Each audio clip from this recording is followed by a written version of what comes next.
More breaking news from the NHL. We have another trade here on the second day of the NHL draft. After about 2 years of trade rumors, John Gibson finally on the move. He's heading to Detroit. We'll discuss the deal coming up next.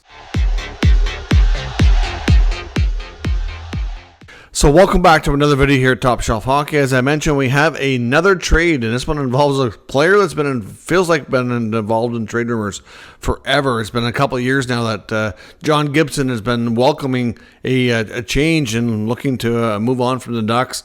Obviously, he was a good soldier there and played well during his time to try to get through it all, and he's done that. But Gibson is now finally on the move, and he's gone to Detroit. So former co-workers and good buddies Pat Verbeek and Steve Yzerman hook up on this trade. Of course, we know the Red Wings were in the market for a goalie upgrade, trying to solve their issues and have a definitive starter. Hopefully they got their guy here.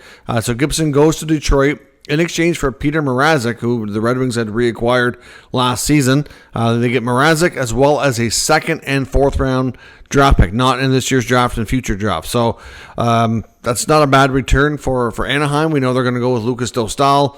Mrazek should be a capable backup for him, so I think the Ducks are content with their goaltending.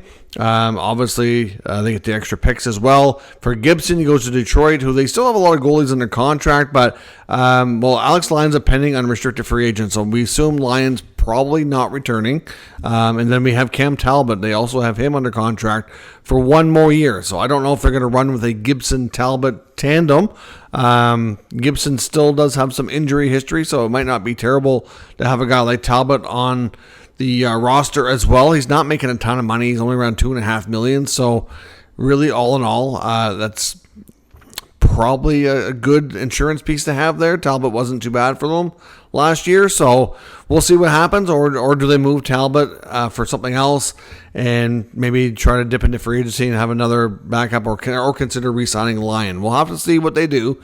But for right now, Gibson will definitely be one of the goalies for the Red Wings next year, and I suspect will be given every opportunity to be the bona fide number one starting goaltender there. So we'll see. But after a long, long time, Gibson finally gets a fresh start and gets to move on here from the Ducks, just as they're starting to get good. So it's kind of, probably bittersweet in a sense for him, but we'll see what happens here. Gibson's contract is finally nearing the end, and there's no salary retention here either. So pretty good deal for both sides. We'll see how things work out in the long run. Let me know your thoughts on this trade in the comments. We'll discuss further, and I'll be back later when there's more activity. So stay tuned. There's bound to be plenty of it here today. Thanks for watching. I'll catch you next time.